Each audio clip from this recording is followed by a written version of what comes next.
తాకట్లో ఉన్న బంగారాన్ని విడిపించలేక వడ్డీల మీద వడ్డీలు కడుతూ ఇబ్బంది పడుతున్నారా? అయితే ఇప్పుడే సంప్రదించండి శివ గోల్డ్ కంపెనీ.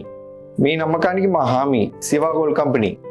కేంద్ర హోంమంత్రి అమిత్ షా అధ్యక్షతన జరిగిన దక్షిణాది ముఖ్యమంత్రుల సమావేశంలో నియోజకవర్గాల పునర్విభజన, నీట్, కావేరీ వివాదాలు ప్రముఖంగా ప్రస్తావనకు వచ్చాయి. దేశ ఆర్థిక వ్యవస్థకు దక్షిణాది ప్రాంతం అందిస్తున్న సహకారానికి తగ్గట్టుగానే తగిన రాజకీయ ప్రాతినిధ్యం, ఆర్థిక న్యాయం, మౌలిక సదుపాయాలకు మద్దతు ఇవ్వాలని దక్షిణాది సీఎంలు డిమాండ్ చేశారు.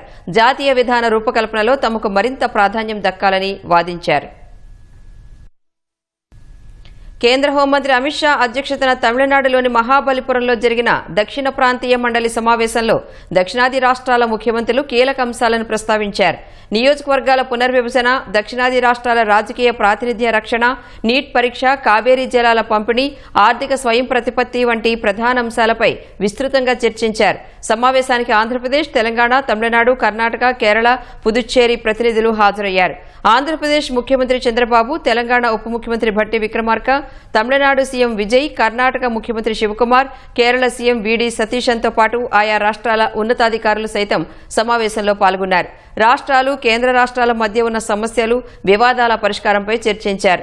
జనాభా నియంత్రణలో విజయవంతమైన దక్షిణాది రాష్ట్రాలకు లోక్సభ స్థానాల తగ్గింపు రూపంలో అన్యాయం జరగకూడదని తమిళనాడు సీఎం జోసెఫ్ విజయ్ స్పష్టం చేశారు.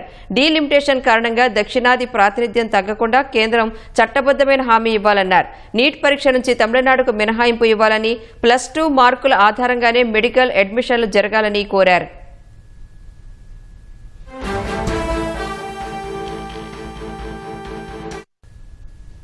పార్లమెంట్లో దక్షిణాది ప్రాతినిధ్యాన్ని కాపాడేందుకు అధికారిక తీర్మానం చేయాలని కర్ణాటక సీఎం డీకే శివకుమార్ డిమాండ్ చేశారు.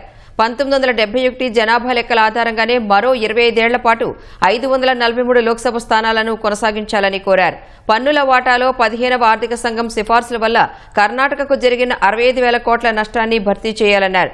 మేకదాటు ప్రాజెక్టు వ్యవహారంలో తమిళనాడు సహకరించాలని, దానివల్ల ఆ రాష్ట్ర రైతులకే ఎక్కువ లాభమని వివరించారు. వివాదాస్పద ముళ్లపెరియార్ డ్యాం విషయంలో కేరళ సీఎం వీడి సతీశన్ కీలక ప్రతిపాదన చేశారు. కొత్త డ్యాం నిర్మాణానికి తమిళనాడు అంగీకరిస్తే పూర్తి ఖర్చును తామే భరించి వారికి అవసరమైన నీటిని ఇస్తామని హామీ ఇచ్చారు.